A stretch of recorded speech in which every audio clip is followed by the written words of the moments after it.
Yo, welcome to Spectator Sporting. I'm Zach Roach along with my partner, Mr. Adi Wally. We got a big show for y'all today, and we talking boxing. You know we got Byron here on the show. Talk about a big-time heavyweight rematch. Before we get into it, make sure you go on Spectator Sporting YouTube page, like, subscribe, comment. Go ahead, go on TikTok, run it up. Also, if you're in your car, go ahead and listen to Spotify.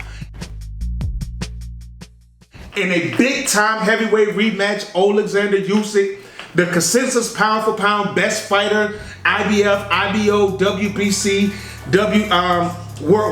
world champion, showed everyone why he is. Knocked out Daniel Dubois viciously in the 5th round as Dubois was counted out. Usyk improves to 24-0, 15 knockouts.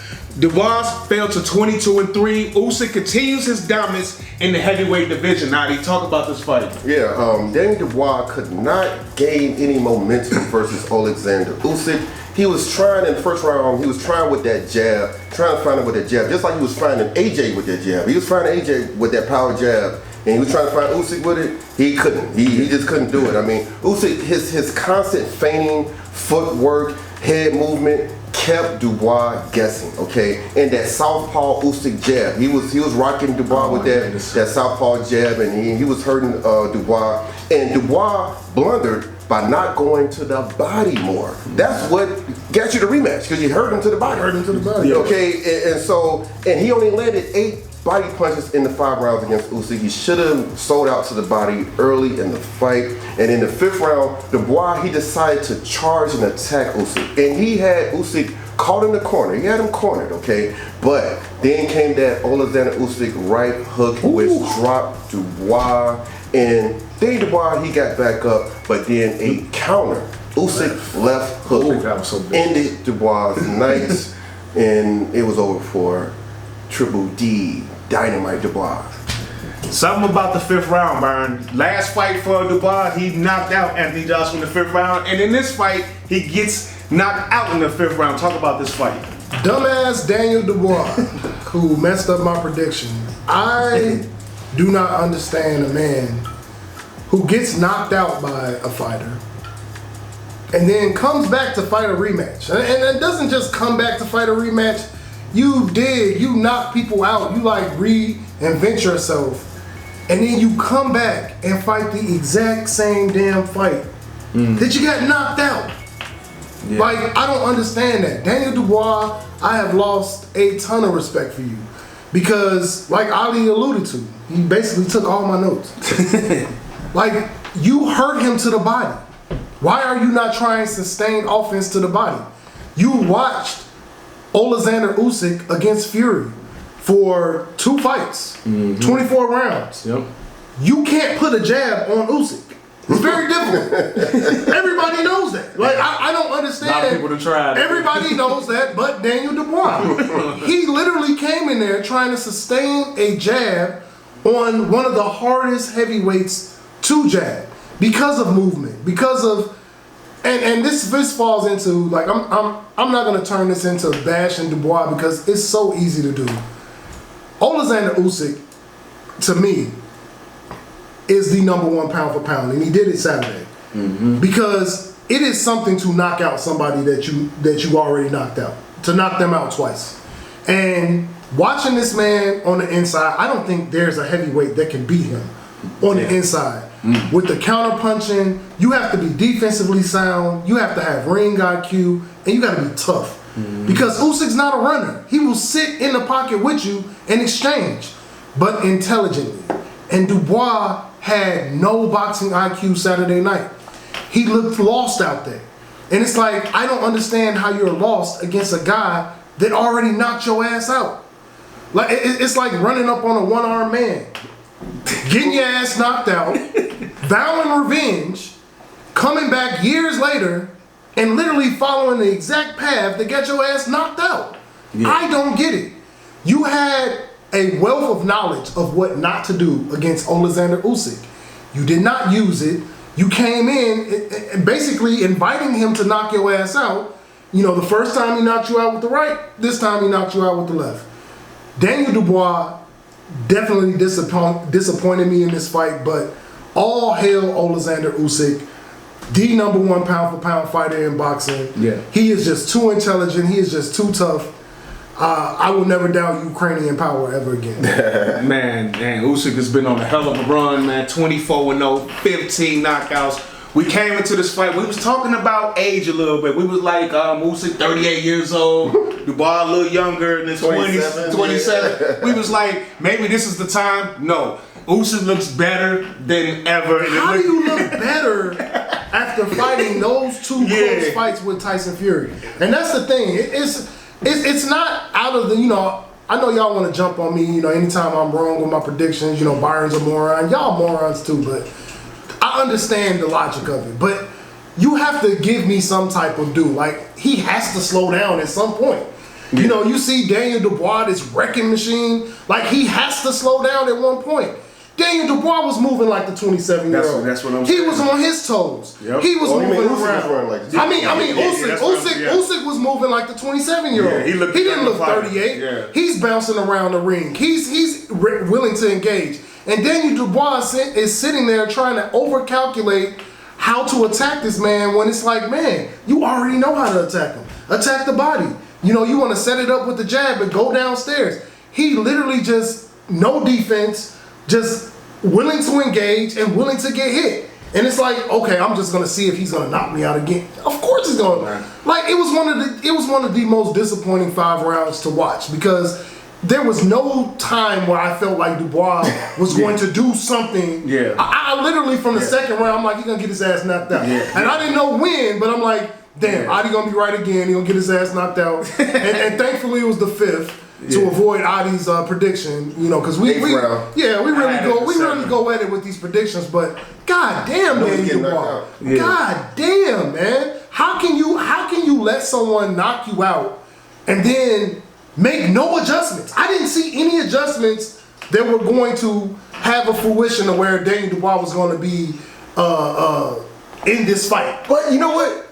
The problem is he should have went to the body. I mean, that's what got you the rematch. I mean, he like 8 landed body shots in the entire fight in 5 rounds. Okay, and to some guys, Usyk's 38 years old. To some guys, age ain't nothing but a number. That's okay, true. Yeah. I mean, look at Pacquiao beat Keith Thurman. He was 40 years old when he beat Keith Thurman. Yeah, and Pacquiao just fought to a draw at 46. Right, and a lot of people say he got robbed. You know what I mean? So some people, like Bernard Hopkins. Some people are blessed for the age to just be a number. Yeah. And Usyk is clearly one of those guys. Look at Better Beer. Yeah. He beat Bivol. He's what? Isn't he 40 years old?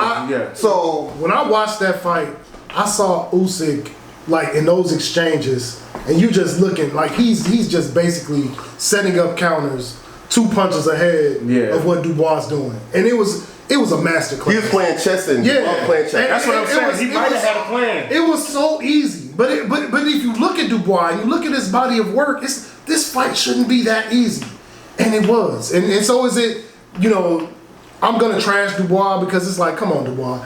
You got knocked out by this guy, but is Usyk that fucking good? Yes. I would say yes. It's a reason why he's great. That's why he's a pound for pound considered the best fighter by most people. He's the #1 fighter right now. Yeah, absolutely. And he puts Bud Crawford over himself. He's a very humble guy. Yeah, he's wrong. And he's wrong. He's wrong. I'm gonna put Usyk over him because what he does in the ring and the mental hoops that you have to jump through to be competitive against him. And this is also, let me use this as a time to big up my man Tyson Fury, because Tyson Fury 24 fucking rounds with this guy. Yeah. And Usyk is a puzzle. He is hard to figure out, but it's the way he gets on the inside and the way he gets off his offense is it's beautiful to watch. I love to watch it. And the way he was moving around the ring and the head movement and the feints, he could have did that for 15 rounds. He could have. Yeah. He could. He was, man, he looked. But that's the thing. He doesn't fight you tentative. He's gonna fight you to get you the hell out of there. Yeah. He's fighting you to knock your ass out. And damn, it's just great to see. But well, that's why he's the IBF, IBO, WBC, and WBO undisputed champion for the second time. Once again. So shout out to him, man. Undefeated, 24-0, 15 knockouts. Let's talk about Daniel Dubois, because we all come. It looked great for him coming into this fight. The knockout of Anthony Joshua, his last few fights, he's been spectacular. But when he ran up against Usyk, it was a whole different story, Brian. What is next for Daniel Dubois? Give defense a chance. It's okay. Yeah. Like blocking shots with your face That ain't not a way to go. You a heavyweight. Yeah. And I can't, I'm trashing Daniel Dubois right now because you really let me down. Put a couple dollars on. I would have won something. There we go. That's everywhere. That's what it comes down. I put a couple dollars on you. I'm very disappointed, but with that type of power, it's like, man, this is one of them moments where I wish Emmanuel Stewart was still alive. I wish one of those great heavyweight trainers was still here, because Daniel Dubois is a lump of clay that you can do a lot of positive things with. He has absolutely knock you unconscious power. He needs a better jab. He needs better offense. He needs a way to set up his offense. He needs way better foot movement. His foot movement is so trash. Like and get it. I get it. Usyk is an anomaly to the heavyweight division. He's a light heavyweight that's masquerading as a heavyweight. So his footwork is a lot better than half of this division just off of that. But Daniel Dubois at 27, you have to look at this. You have a wealth of knowledge. You fought the best heavyweight in the world twice. You have to get better after that. And so I think he needs to look at his corner. He needs to look at, giving defense a chance. Like that's his only thing. It's like when you're watching him fight with his offense, it's not, is he gonna get hit? It's when he gonna get hit. He's gonna get hit. And when you're fighting someone high IQ like Daniel Dubois, like Oleksandr Usyk, you're gonna get clipped, and you're not gonna get clipped by the little pop shots. You're getting clipped by knockout like shots. Yeah. And so Daniel Dubois needs to reinvent his defense. The offense is there. I think the jab needs to be better, but the shots, the power. But I think this one is on the corner. Like, who the hell came up with this game plan? To go at this guy like this. So I'm looking at his corner. Maybe a change in his corner is needed. But Daniel Dubois is too young, too talented to have that performance on the big stage after knocking out Anthony Joshua at Wembley. You hoping for a better performance than that. So this is a very, very disappointing loss for Daniel Dubois. Man, very disappointing, but he was going against the number one pound for pound Adi. What's next? Well, before we go to Adi Byron, what do you think Dubois should do next? Is it a fight out there for him that maybe get him back on track? I mean, that's the thing about this guy. He's beat the big names at heavyweight. So maybe a fight with Bacoli. Yeah. I'm not gonna say Joseph Parker, because I want to see him possibly fight Usyk now, because Usyk is running out of opponents. Like, Daniel Dubois is in a tough spot because he's beat pretty much all the big names at heavyweight. He hasn't beat Tyson Fury. He hasn't beat Tyson Fury, and that's really a name that but I don't think Tyson Fury will fight him. But I would like maybe fight a Tyson Fury, maybe fight somebody with that type of boxing IQ. I think it's time to go to the lab for Daniel Dubois. I think he needs to go to the lab. Especially, he was on a 4-fight knockout. He was on a 3-fight. Every fight that Dubois is involved in is a knockout. It's going to be one. Yeah. So it's going to be knockout. If he fights somebody, he's getting knocked out. Yeah. So at 27, I think he needs to look at his corner, but. Maybe a fight with Martin Bacoli. I don't know what he has going on. Maybe see he can build himself up. But I think the only fight is Joseph Parker. But I think Parker, right now, we got to give him a shot at Usyk, because Usyk is running out of opponents. Man. And I damn sure don't want to see Dubois versus Usyk again. I don't want to see that no more. Nah, we don't need to see part 3 of that, Adi. What do you think should be next for Daniel Dubois? Well, this is another case of when ducking goes wrong. What's dun. Yes. It's our new segment, Ducking Goes Wrong. When ducking goes wrong.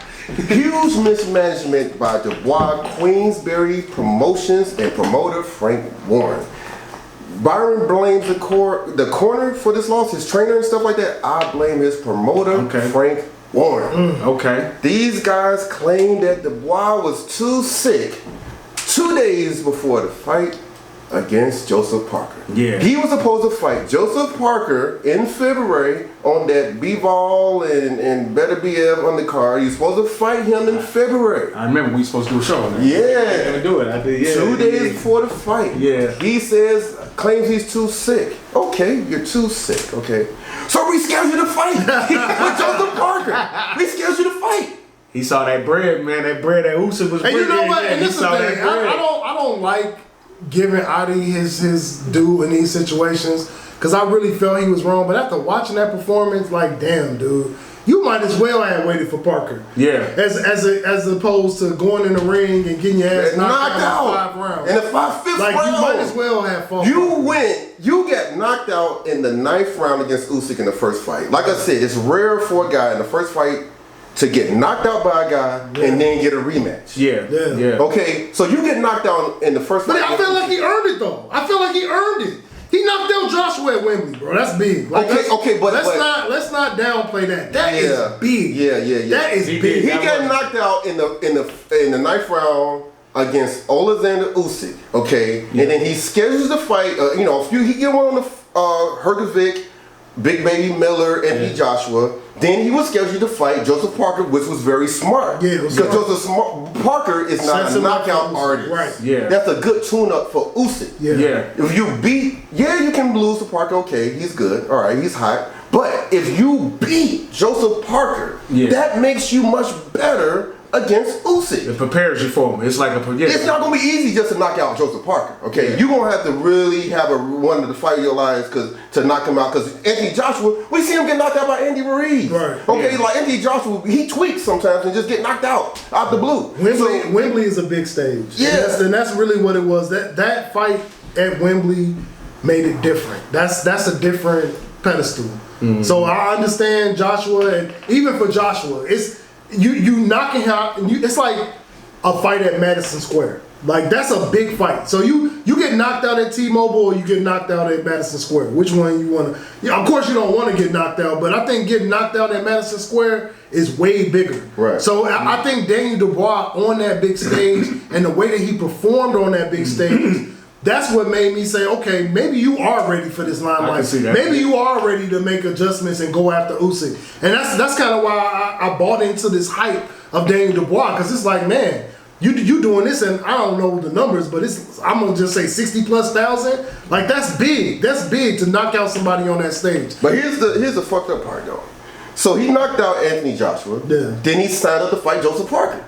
Yeah. Then 2 days before the fight, he said he was sick, and they canceled the fight and then rescheduled with Joseph Parker. So it's not like he knocked out Anthony Joshua and then signed up to fight Usyk for the rematch right out the bat. He signed up to fight Joseph Parker after Anthony Joshua. And then they did this bullshit, I'm sick, and then didn't reschedule to fight Joseph Parker. And so... Right, because now a fight with Usyk is available. So...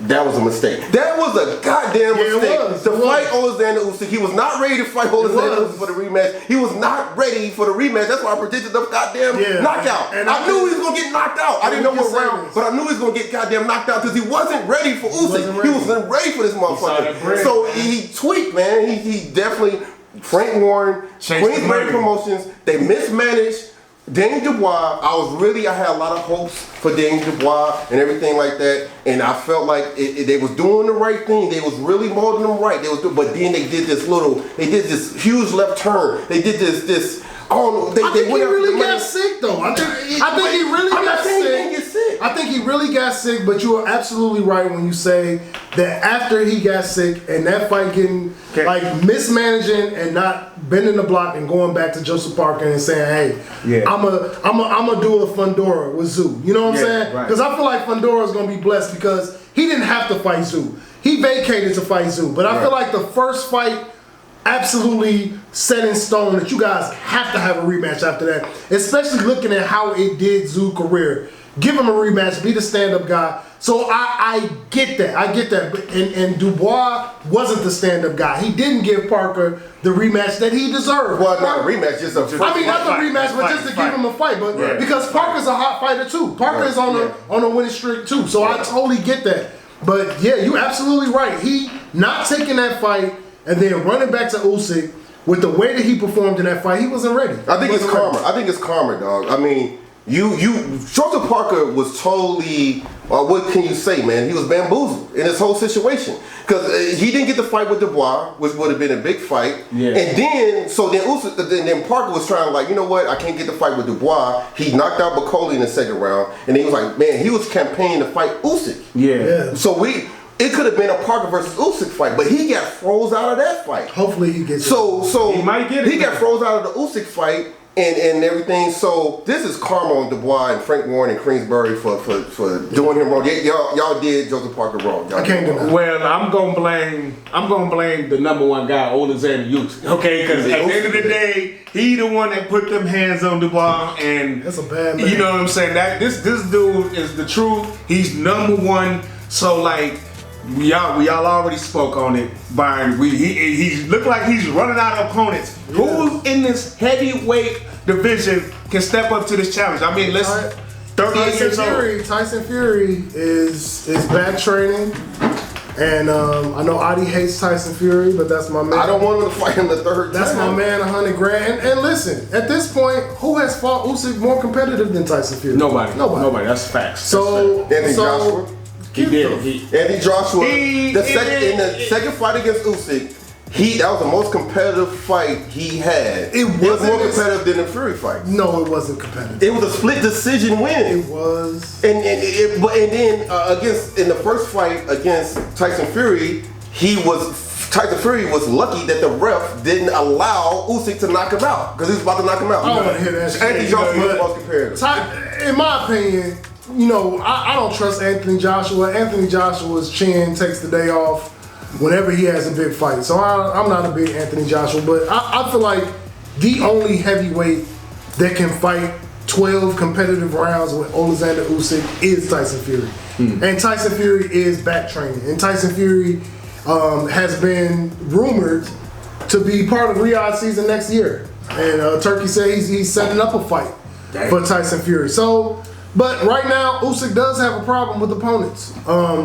I would like to see him fight Joseph Parker just because of what Adi has said. I think Joseph Parker was done extremely bad with his experience with Daniel Dubois. So I would like the boxing gods to grant him a title shot. One thing about Usyk, I don't think Usyk is not a prima donna when it comes to being a fighting champion. He pretty much takes on all comers. So I don't think a Joseph Parker fight scares him in any stretch of the mind. But at 38 years old, Usyk is in a position where he has earned the right to take his career in whatever direction he wants, be it the more lucrative or the more competitive. Yeah. And we have to bring it up that one Jake Paul did emerge to come into the ring. Oh Lord, here we go. After the Usyk win. He did a standoff. I don't know what the fuck it was for. But he did it. And we have to understand that this circus entity does exist in boxing right now where fighters like Tank Davis, hint, hint, can possibly go this route for a lucrative, make-believe fight that fans like. You know, this is not a sport that is geared towards the core fans. It's geared toward the stands. You look at Turkey with this Tom and Jerry rhetoric where he's trying to change fighters and change how they fight in the ring. I think while some people will say there's no way it can happen, I think you better start putting it in the realm of possibility because Jake Paul exists and he can make these type of fights. And he can offer money that they're not making fighting with the guys that they fight. So, I mean, Usyk right now, you either fighting Joseph Parker, you either fighting Jake Paul, or you're waiting to see what's going on with Fury. But as far as the heavyweight division goes, who the hell wants to get in the ring with this guy? I don't know. I don't like I looked over this list twice. I tried to get an opinion. You know, I want Bacoli to get up there, but he has to kind of reinvent himself to get himself build up that steam that he had going. Dubois, he kind of falls. Part 3? I mean, but this is the thing. But this is the thing. Dubois is not good enough to beat Usyk, but Dubois can beat everybody else. Because even though the Joseph Parker fight will be a competitive one, Dubois can knock his ass out. Right. And so Dubois is good enough to beat all challengers, but he just ain't good enough to beat the man. So Usyk is in a very strange position at 38 years old. I don't know where he's gonna go. He's a very lighthearted. Like I love his interviews. He seems so genuine, man. But I think he might fight a circus fight. I think he might get in there and play with Jake Paul for 10 rounds and make a shitload of money. I don't know. But as far as challengers in the heavyweight division, it's Joseph Parker or bust. I think Joseph Parker is the only one. Mm-hmm. Now we hearing Adi, Joseph Parker. Don't tell me you agree. Are you on the Jake Paul fence that you think Usyk might get in the ring with Jake Paul? Is that a possibility? You can't discredit it. Anything is possible. Anything. You know what I'm saying? Money, like what they say, cash rules everything around me, right? Can't even get the money. Yeah. Dollar bill, but yeah. But it's another guy. He may be too young though. Moses Atama. He is rising up. He's fighting Dylan White. He's fighting him on August the 16th. That's a good challenge. If Moses knocks him out, you're like, oh, okay, maybe he can get a shot. I don't know if the politics will let him get up that early. You gotta remember, Usyk is also 38 years old. Yeah. So I know he looked phenomenal. We can't put him against all the young bulls because he's at a place where he doesn't have to. I bet Usyk can fight him. I bet Usyk he might. He would fight him. I agree. I think he would. I think he would. Usyk is a fighting champ. If it was up to him, he would fight. And then you look at like Tiafimo, you look at Bruce Ennis, you look at Tiafimo. Yeah, right. You look at Tank Davis, you look at Canelo. These guys do all this little like ducking type shifting, shit. moving. Man, you gotta respect Usyk. This man he's don't give a damn. He fights. Dubois, Anthony Joshua, Tyson Fury. He'll rematch him. He don't give a damn. He'll fight anybody. Yeah. You gotta love that. Now, Oleksandr Usyk is the front runner for fighter of the decade. Okay? Facts. He's the front runner. Okay, Yeah. you got a couple of guys that could, if they win, get some significant September victories. it will change. Yeah, like if Terrence Crawford could be Canelo. If he could be Canelo, then you got a great competition. Yeah, it's gonna be another name, Dimitri Bivol. That's another guy that can get that fighter of the decade. Yeah. But they got to get some big victories. Okay, but this guy Usyk is on his way. Now Usyk, give Joseph Parker the title shot. Okay, this man has not had a title fight in 7 years. Okay, he's the hottest heavyweight not named Usyk. Okay, and he's a WBO mandatory. Okay. Please don't fight Tyson Fury the third time. Please don't fight him a third time. I don't want to see Fury 3. You just hate Tyson. Don't do it. I don't hate Tyson Fury. It's just that he the first fight, the ref saved him. The second fight, Tyson Fury came in at 280 something pounds totally overweight. He doesn't even know what to do, man. Like, don't fight him. No, in his defense, Usyk is a fucking puzzle. That's not an easy guy. And I get it. Like, should I try to get big and bully this guy? And can I get little? And obviously, no, he's hard. He's hard to. Like, you gotta have your best night to beat this game. Yeah. You got to. Fight Joseph Parker. Yeah, fight Parker. I agree. So hopefully we do get that fight, man, because right now Usyk got the heavyweight division in the chokehold right now, and the way he's moving, the way he's boxing, he looks phenomenal. So shout out to him. Y'all been watching Spectator Sporting. I'm Zach Roach along with my partner, Mr. Adi Wally. Shout out to Byron. Make sure y'all go on YouTube, subscribe to that Spectator Sporting page. Go ahead on TikTok. Let us know how you feel. If you're in your car, listen to Spotify. In the meantime, in between time, we out. Peace. When ducking goes wrong. When ducking goes, that's your shit.